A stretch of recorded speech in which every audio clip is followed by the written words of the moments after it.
આજે અમે તમને અમેરિકાથી આવેલા એક એવા કાયદાકીય વંટોળ વિશે વિગતવાર જણાવવા જઈ રહ્યા છીએ જેણે વૈશ્વિક સ્તરે ઇમિગ્રેશન એટલે કે સ્થળાંતરના તમામ સમીકરણોને મૂળમાંથી હચમચાવી દીધા છે।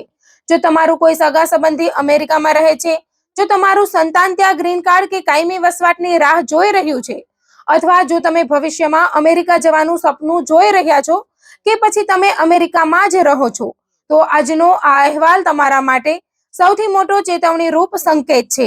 યુનાઇટેડ સ્ટેટ્સની સુપ્રીમ કોર્ટે એક એવો ઐતિહાસિક અને અત્યંત કડક ચુકાદો આપ્યો છે જેણે ટ્રમ્પ પ્રશાસનની કટ્ટર ઇમિગ્રેશન નીતિઓ પર કાનૂની મહોર મારી દીધી છે। કોર્ટે સાફ શબ્દોમાં આખી દુનિયાને સંદેશ આપી દીધો છે કે અમેરિકાના દરવાજા હવે આશ્રય મેળવનારાઓ માટે સંપૂર્ણપણે અને કાયમ માટે બંધ થઈ ચૂક્યા છે।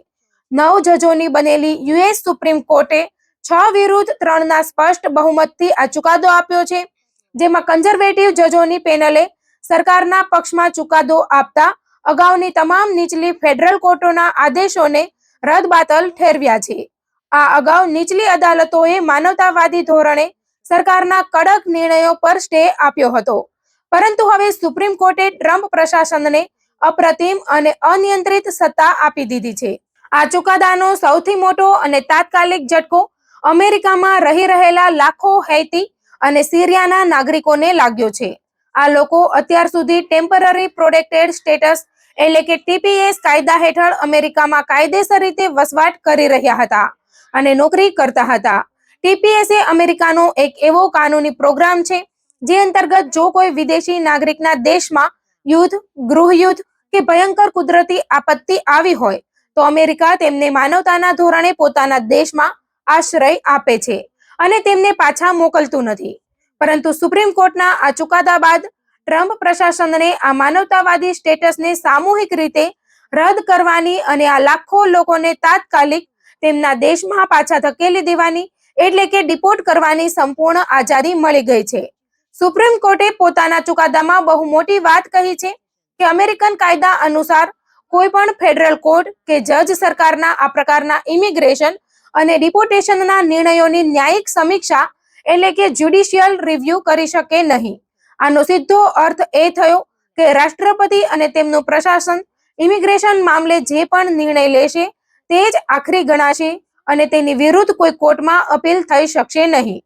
આ ચુકાદાની જાહેરાત કરતા જસ્ટિસ સેમ્યુઅલ અલ્ટિઓએ બહુમતી વતી પોતાના આદેશમાં લખ્યું છે કે સરકારના આ આકરા નિર્ણયો પાછળ કોઈ દ્વેષ નથી, પરંતુ સંપૂર્ણપણે કાયદાકીય અને દેશના હિતને ધ્યાનમાં રાખીને લેવાયેલા વ્યાજબી કારણો છે। તેમણે વિરોધ પક્ષો અને માનવાધિકાર સંગઠનો દ્વારા લાગેલા જાતિવાદના તમામ આરોપોને પાયાવિહોણા ગણાવીને ફગાવી દીધા હતા। બીજી તરફ આ ચુકાદા સામે કોર્ટની અંદર જ ભારે આક્રોશ પણ જોવા મળ્યો હતો। સુપ્રીમ કોર્ટના 3 લિબરલ જજોએ આ નિર્ણયનો ઉગ્ર વિરોધ કર્યો અને પોતાની અસંમતિ દર્શાવી હતી। લિબરલ જજો વતી જસ્ટિસ એલેના કાગને સરકાર પર આકરા પ્રહારો કરતા કહ્યું કે હૈતીના નાગરિકો વિરુદ્ધ લેવાયેલા આ કઠોર નિર્ણયની પાછળ સ્પષ્ટપણે જાતિવાદ કામ કરી રહ્યો છે। તેમણે 2024ની ચૂંટણીના પ્રચંડ પ્રચાર દરમિયાન ડોનાલ્ડ ટ્રમ્પ અને તેમના સાથીઓ દ્વારા અપાયેલા વિવાદાસ્પદ નિવેદનો યાદ અપાવ્યા હતા, જેમાં આરોપ લગાવાયો હતો કે ઓહાયો જેવા રાજ્યોમાંથી હૈતીથી આવેલા શરણાર્થીઓ સ્થાનિક લોકોના પાલતુ કૂતરા બિલાડા ખાઈ રહ્યા છે અને આ લોકોનું અમેરિકામાં આગમન દેશ માટે આત્મઘાતી સાબિત થશે।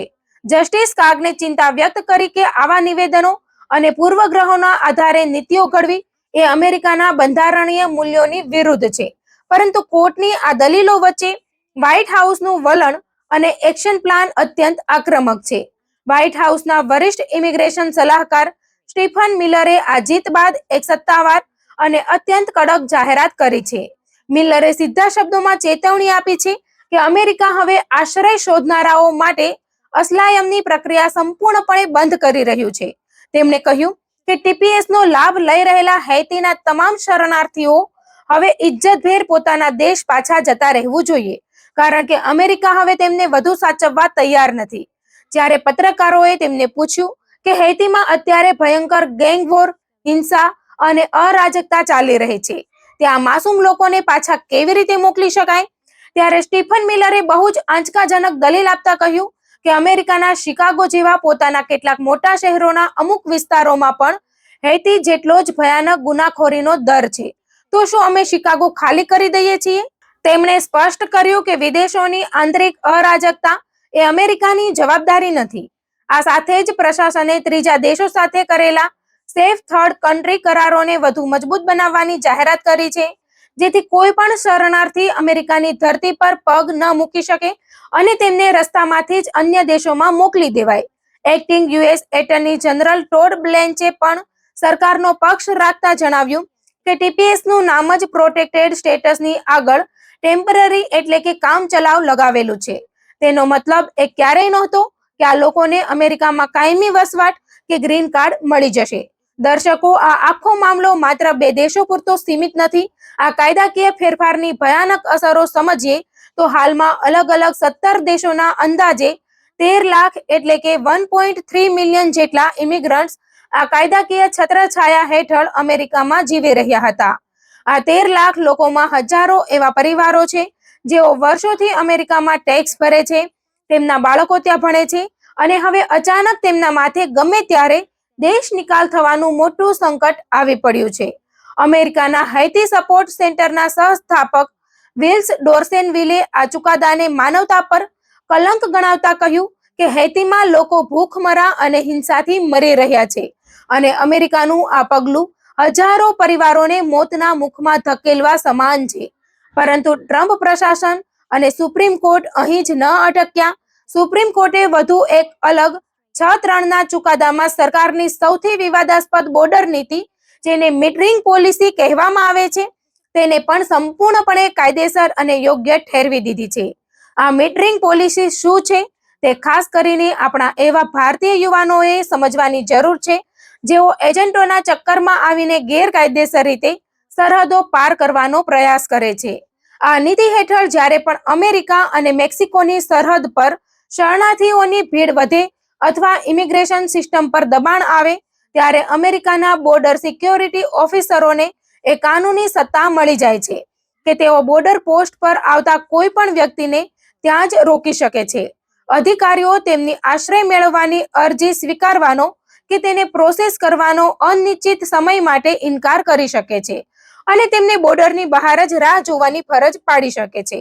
હવે સવાલ એ થાય કે આ આખી ઘટનાની ભારત અને ભારતીયો પર શું અસર થશે?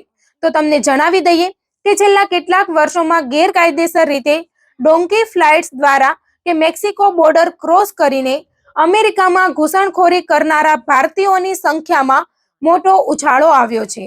ઘણા લોકો બોર્ડર પાર કર્યા પછી ત્યાં પકડાઈને માનવતાવાદી ધોરણે કે પોતાના દેશમાં જીવનું જોખમ હોવાનું બહાનું બતાવીને અસલાયમ એટલે કે રાજકીય આશ્રય માંગતા હોય છે અને વર્ષો સુધી અમેરિકામાં કેસ લડીને વર્ક પરમિટ મેળવતા હોય છે.